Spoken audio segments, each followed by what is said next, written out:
మీ business ఏదైనా మీ ఊర్లో promotion చేయాలంటే అది సుమన్ టీవీతోనే సాధ్యం. ఇప్పుడే సంప్రదించండి. మనం వరంగల్ జిల్లా రాయపర్తి మండలం కొండాపురం గ్రామంలో ఉన్నాం. ఇక్కడ ఎంతో ప్రతిష్టంగా తీసుకున్న రైతు భరోసా నిన్న గౌరవ ముఖ్యమంత్రి గారు ప్రారంభించడం జరిగింది. రైతు కళ్ళల్లో ఆనందం అవపడుతుంది. ఒకసారి ఈ రైతును అడిగే ప్రయత్నం చెప్తాం. రైతు భరోసా 2 ఎకరాల 36 గుంటలు ఉంది. 2 ఎకరాల 36 గుంటలకు డబ్బులు జమ అయినాయి. ఈరోజు చాలా సంతోషంగా ఉంది. పెట్టుబడి సాయానికి పెట్టుబడిగా అందించినందుకు ముఖ్యమంత్రి గారికి ధన్యవాదాలు.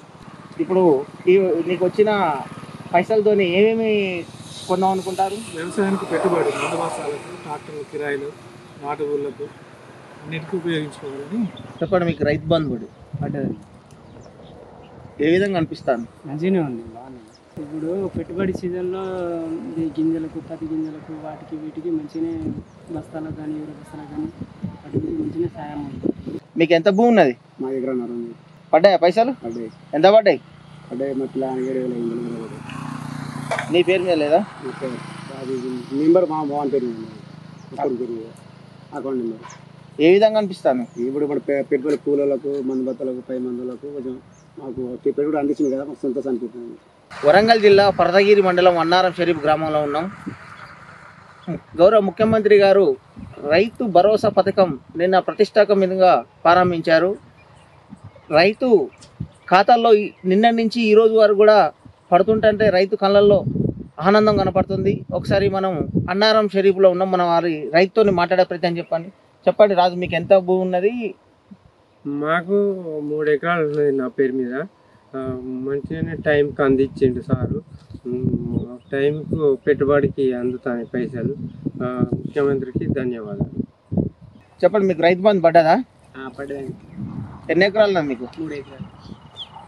3 అర్ల ఎంత పడ్డాయి? 18. దేనికి ఉపయోగిస్తారు? ఇక మందు బత్తలు కట్టేటు అయితే పెట్టుబడి సాయం. ఏ విధంగా అనిపిస్తుంది పడ్డందుకు? మంచిగా సంతోషం. పిఏసిసి చైర్మన్ కాకిరాల హరిప్రసాదరావు గారు ఉన్నారు. వారితోని ఇప్పుడు రాష్ట్ర ప్రభుత్వం నిన్న పకడ్బందీగా ఎంతో పటిష్టంగా తీసుకొని రైతులకు సకాలంలో డబ్బులు అందియాలని చెప్పి ఒక ఆకాంక్షతోని ముందుకు పోయింది. ఒకసారి చైర్మన్ గారితో మాట్లాడే ప్రయత్నం చేద్దాం. చెప్పండి సార్, ఇప్పుడు ఒకసారి. ఒకటేనండి, ఈరోజు రాష్ట్ర ప్రభుత్వం గతంలో రైతు బంధు, రైతు రుణమాఫీ ఇవ్వడంలో లేట్ అయిందని చెప్పి పోయినసారి మార్చి ఏప్రిల్లో 4 ఎకరాల వరకు ఇచ్చి స్మాల్ ఫార్మర్స్కి అందరికి కూడా ఇవ్వగలిగింది. 4 ఎకరాల వరకు స్మాల్ ఫార్మర్సే ఉంటారు, పెద్ద ఫార్మర్లకు ఇవ్వలేకపోయింది. ఈరోజు మళ్ళీ 1 నుంచి 10 గుంటల నుంచి మళ్ళీ 50 ఎకరాల వరకు ఈరోజు 9,000 కోట్లు 25వ తారీఖు లోపల ఇవ్వాలని డిసైడ్ చేసింది. నిన్నటి నుంచి నిన్న 3,000 కోట్లు నిన్న ఇవ్వడం జరిగింది. 3 ఎకరాల వరకు 2 ఎకరాల వరకు నిన్న ఇవ్వడం జరిగింది. ఈరోజు 3వ ఎకరం 4 ఎకరాలు కూడా పడతా ఉన్నాయి. నేను ముఖ్యంగా రేవంత్ రెడ్డి గారిని అభినందించాలి. ఎందుకంటే రైతు ప్రతినిధిగా మేము ఒకటే కోరేది, రైతు సోదరులందరూ కూడా రైతు బంధు రాదని, ఈ రైతు బంధు ఇంతటితో పోద్దని, ఇది కేసీఆర్ తోటే పోయిందని కొన్ని ప్రచారం కూడా జరిగింది. రైతులలో కూడా చర్చ జరిగింది. దాన్ని నిరూపించుకున్న వ్యక్తి ఈరోజు రేవంత్ రెడ్డి గారు. తప్పకుండా ఇప్పుడు 50 ఎకరాల వరకు కూడా వేస్తా అని చెప్పి నిన్ననే మాట్లాడడం జరిగింది. ఈ రైతు బంధు ఇచ్చినందుకు ప్రత్యేకంగా అభినందిస్తూ ఉన్నాం. ఇంకా కూడా ఈ రాష్ట్ర ఆర్థిక పరిస్థితి ఇంత అధ్వానంగా ఉన్న రైతులను గుర్తించే ప్రభుత్వం ఈరోజు కాంగ్రెస్ ప్రభుత్వం. ఆనాడు కేసీఆర్ గారు పెట్టిన పాలసీలు జనరల్గా ఒక ప్రభుత్వం పెడితే ఒక ప్రభుత్వం ఆ పాలసీని చేంజ్ చేస్తుంది. పేరు చేంజ్ చేసి రైతు బంధు నుంచి రైతు భరోసా చేసింది తప్ప, 5,000 ఉంటే దాన్ని 6,000 చేసింది తప్ప ఎక్కడ కూడా తగ్గించలే. ఒక ప్రభుత్వం చేసినా ఇంకో ప్రభుత్వం తగ్గిస్తుంది, లేదంటే వాళ్ళ సొంత పేరు పెట్టుకుంటుంది. పేరులో మార్చింది తప్ప పథకంలో మాత్రం పెంచిండ్రు.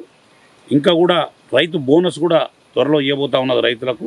నాకు తెలిసి అవి జూలై 15 నుంచి రైతు బోనస్ కూడా ఇస్తామనుకుంటా ఉన్నాను. గవర్నమెంట్ ఇచ్చే ఆలోచనలో ఉన్నది. ప్రభుత్వంలో కొద్దిగా ఇబ్బంది ఉన్నా, డబ్బులు ఇబ్బంది ఉన్నా దానివల్ల ఆగింది. రేపు ఆ బోనస్ కూడా ఇస్తే మాత్రం రైతుకు ఎక్కడ కూడా ఆర్థికంగా రైతు మెరుగుపడతాడు. ఇప్పుడు పెట్టుబడుల సీజన్ కదా, వ్యవసాయ పెట్టుబడులకు రైతులకు రైతు బోనస్, ఇది భరోసా కూడా ఈరోజు రైతులకు ఇస్తే సంతోషంగా ఉంది. అందరూ సంతోషంగా ఉన్నారు రైతులు.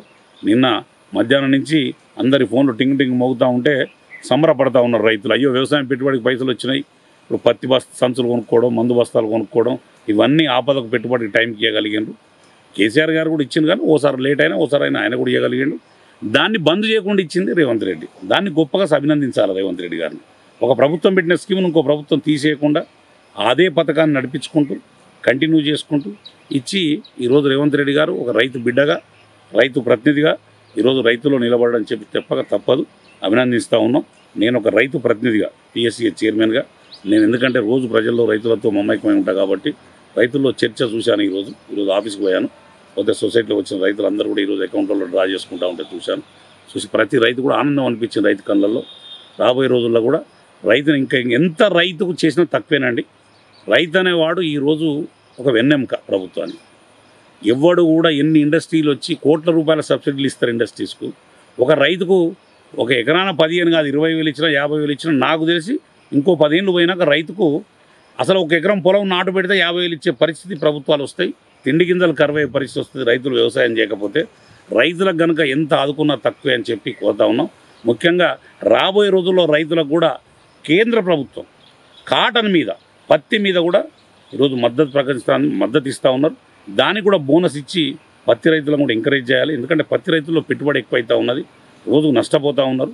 కాబట్టి కేంద్ర ప్రభుత్వం కూడా కాటన్ మీద ఇవ్వాలి. ప్లస్ కేంద్ర ప్రభుత్వం ఈరోజు ఫర్టిలైజర్ సబ్సిడీ ఇస్తూ ఉన్నది. ఒక 28 బస్తా కానీ 20 బస్తా కానీ 800-700 సబ్సిడీ ఇస్తూ ఉన్నది కేంద్ర ప్రభుత్వం. అటువంటిది ఇంకా వేరే దాంట్లో ఏ కమర్షియల్లో పెంచినా రైతుకు పూర్తి సబ్సిడీతోటి ఫర్టిలైజర్ ఇస్తే కూడా ఎంత ఇచ్చినా రైతు తక్కువే. కాబట్టి మేము కేంద్ర ప్రభుత్వాన్ని కూడా కోరుతా ఉన్నాం ఒక రైతు ప్రతినిధిగా, మీరు కూడా సాయం చేయండి. ఈరోజు ఒక రాష్ట్ర ప్రభుత్వం ఇస్తే సరిపోదు, రాష్ట్ర ప్రభుత్వం నిధులు మీకు కూడా వస్తూ ఉన్నాయి కేంద్రానికి. మా రాష్ట్రం నుంచి వచ్చే బయట మీరు డబ్బులు తీసుకుంటా ఉన్నారు, కానీ మా రాష్ట్ర రైతులను మీరు కూడా ఆలోచించాలి కదా. పేదవాళ్ళకు బియ్యం ఇస్తూ ఉన్నారు, 30 రూపాయల కేజీకి మీరు ఇస్తూ ఉన్నారు. దాంతోపాటు రైతును కూడా ఆదుకోండి అని చెప్పి ఈరోజు నరేంద్ర మోడీ గారిని కోరుతా ఉన్నాం.